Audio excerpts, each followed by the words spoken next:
Ford lays claim to Megazilla name for new twin-turbo V8? A new trademark confirms that Ford hasn't forgotten about the Godzilla-based power plant. Back in 2020, we heard that the 7.3-liter Godzilla V8 would be available to buy as a crate engine. This 430 horsepower engine is a great platform for high horsepower builds, especially once boost is added into the equation. Ford is completely aware of the Godzilla's potential and we hope that they do more with it. Towards the end of 2020, the automaker also announced that it was working on an even more powerful version of the same engine to be called the Megazilla, but besides suggesting that it would be great to swap into an old Mustang, F100, or Bronco. But thanks to trademark filings that Carbus has discovered at the U.S. Patent and Trademark Office, USTO, Canadian Intellectual Property Office, CIPO, Australian Intellectual Property Office, AIP, and Intellectual Property Office of New Zealand, IPANZ, we know Ford is definitely going ahead with the upgraded Godzilla and that the rumored name will be a reality. The trademark for the term Megazilla was applied for by Ford just this week, on Monday 19th of September, and is specifically classified under crate motors, namely, electric motors and internal combustion engines for automobiles. So what do we know? In May of 2021, an insider report claimed that Ford was working on a twin-turbo version of the Godzilla, which we guessed could be the Megazilla.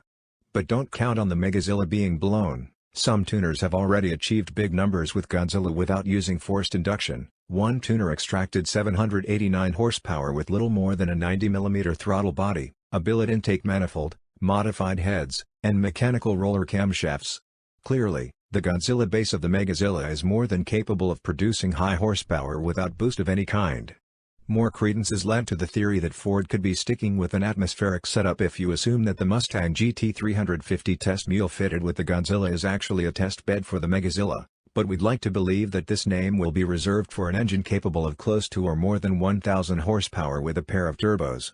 Then again, it could be supercharged. Whipple has already achieved great results with a 3.0-liter twin-screw bolt-on setup for the Godzilla-powered F250, achieving 700 horsepower at the flywheel with 750 pounds-to-foot of torque. Basically, the possibilities are endless. The Megazilla crate motor could be a naturally aspirated motor with a little more power, which seems unlikely, or it could be a supercharged motor, which makes more sense. Still, we think the most likely scenario is a pair of turbochargers and near 1,000 horsepower. What may we see this engine in? Well, we know that the new 2026 GT500 will be dropping the Voodoo. Could it be picking up a Megazilla? What do you think? We think it's plausible.